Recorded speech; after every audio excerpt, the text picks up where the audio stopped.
Hi everyone, I hope you're doing well. Here I am for my second video. Yes. Welcome to my channel. Have you heard of The Pursuit of Happiness, the movie? It was released in 2006 and was starring Will Smith as Chris Gardner. Now you ask me, who is Chris Gardner and what was this movie about anyway? The movie is based on the real life of Chris Gardner. Today, he's a multimillionaire businessman, but his life was not always like that. He has been through a series of events that made him who he is today. And this is why I'm here today to tell you about him. To better understand Chris Gardner's life, we have to go back to his childhood. Gardner's mother's name is Betty Gardner. After she graduated from high school, she couldn't go to college due to financial difficulties. She was dating a man who was married.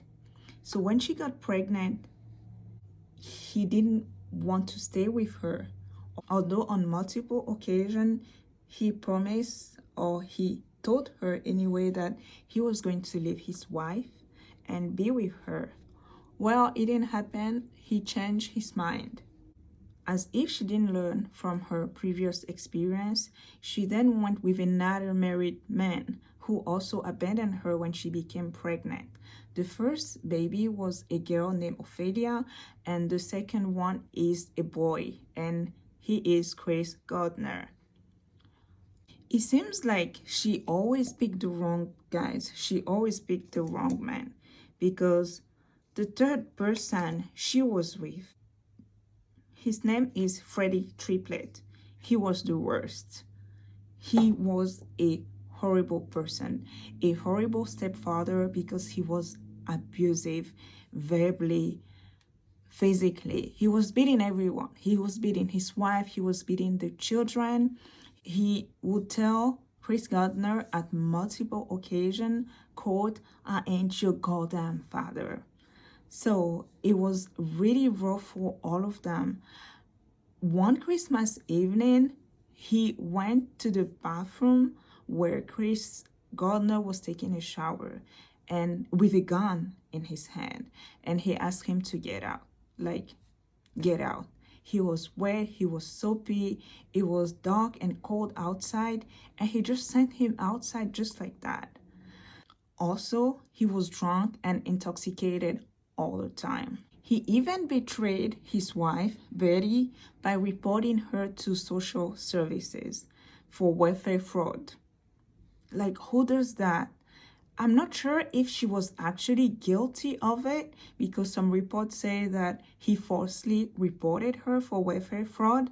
She did spend 3 years in jail, which made me think maybe she did. And if she even did it, maybe she was just trying to get away from him. Maybe she was just trying to work so she can leave him and give better living conditions to her children. Like most victims of domestic violence, can you believe that after getting back from jail, she went back with him? I've never been through an experience like this, but it is said that in most cases, the victims tend to go back to their partner. It doesn't always make sense to me, but you know, the partner knows them. They know the victim. They know what the weakness is. So they play on that. Like, I'm gonna change. I'm gonna be a better man. I'm gonna be a better dad. Or I'm gonna be a good person.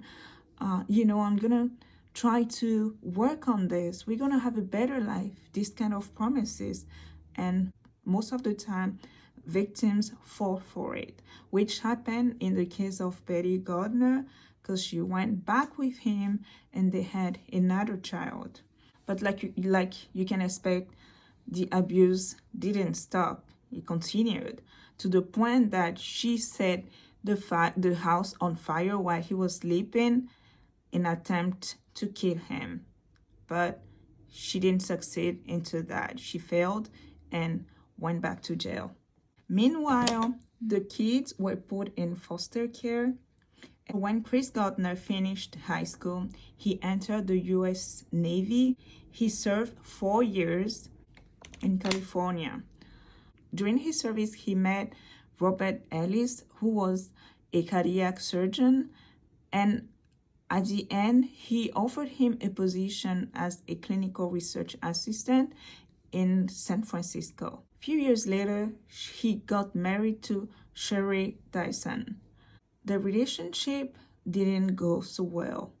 Also, Chris realized that to be successful in the medical industry, he has to go back to school. He realized that it was going to take many years before he's able to earn at least some decent money, and also it was going to be too expensive for him to pay the school, and Sherry wasn't really happy about it. With time, the differences grew and they also grew apart. He began to have an affair with another girl. Her name was Jackie Medina, and within few months, to be precise, 3 months after they started to see each other, she became pregnant and she gave birth in 1981. It was a boy named Chris, just like his father. So Chris Jr. was born in January 1981. After his son was born, he quit his job as assistant because he obviously needed more money. So to make more money, he started to work as a medical equipment salesman. Now comes this day that changes everything. It changed his life. It turned everything around. That day, he spotted a rich man trying to park his car on the street.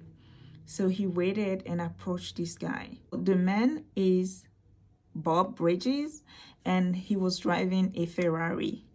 Yay. A red Ferrari. He looked really good. Chris Gardner was really impressed. He saw this man. He has a nice, fancy car. He looked really good. His suit was perfect. His watch, everything was flawless. So he approached him and got to talk to him. So he asked him, quote, "What do you do? And how you do it?" The man told him he is a stockbroker. And Chris Gardner is like, "I'm super interested. I want to do whatever you do. I really want to succeed in my life." Whatever. I don't know if he said it like that, but you get it, right?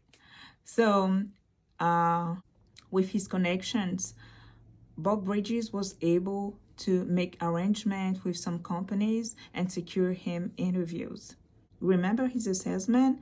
He had to cancel many of his sales appointments so that he can attend those interviews.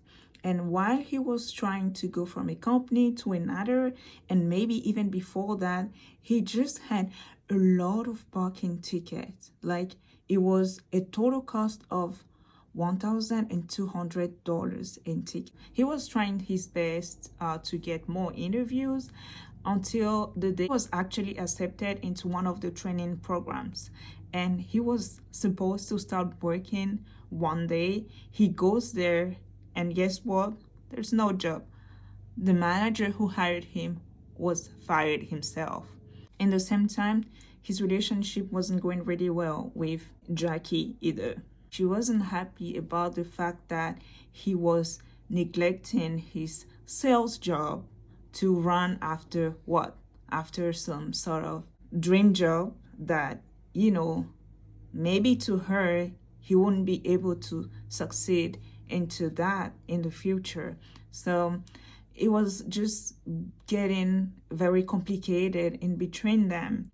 They got into a fight one day and the police witnessed it. And I think that she was threatening him. She wasn't happy, you know, she wasn't happy. She was threatening him. She was trying to take because I believe she told him that she was going to take their son away and leave him, stuff like that.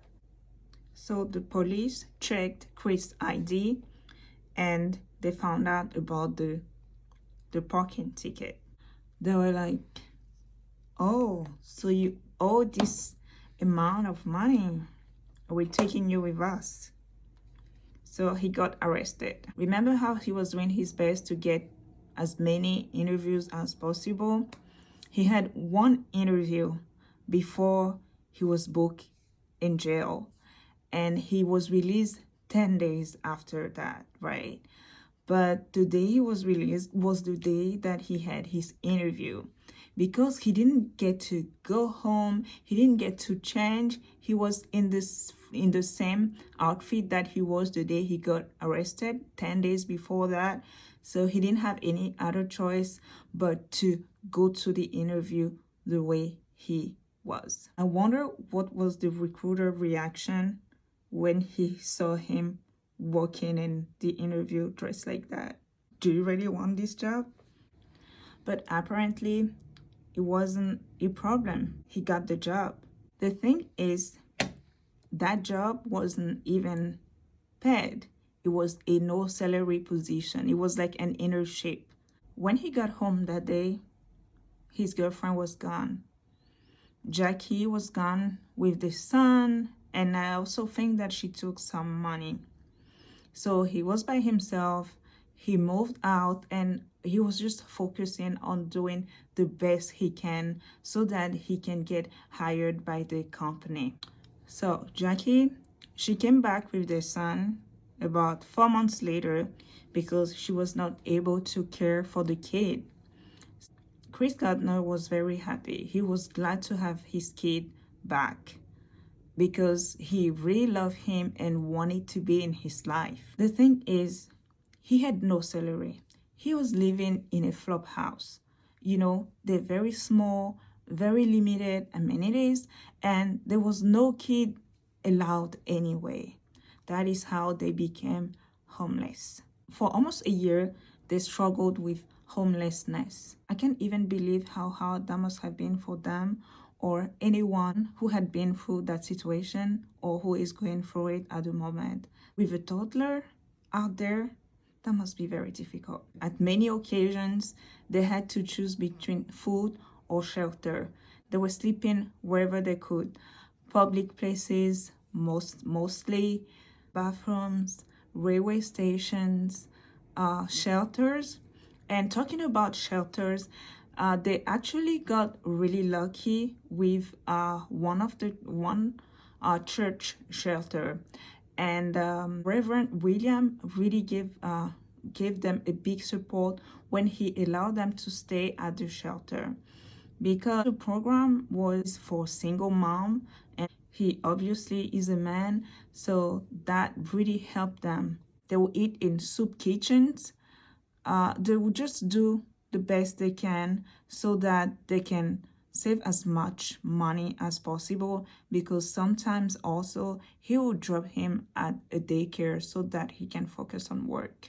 Thankfully, at the end of the training program, he finally got hired full-time by the company. After he got hired full-time by the company, he quickly climbed to the top. It was like he was waiting for it his entire life. He thrived. In 1987, he was able to create his own startup with $10,000, his own money. After he created his own company, with years, he only became more successful and more successful. Today, he is worth a stunning $60 million, and he travels the world as a motivational speaker. His story is truly inspiring.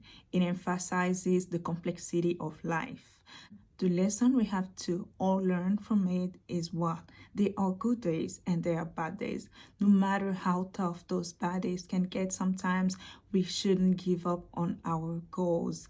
I don't know who needs to hear this today, but there is a light at the end of the tunnel. This is it for me today. I hope you like my makeup. I hope you like the story, and I'll see you in the next one.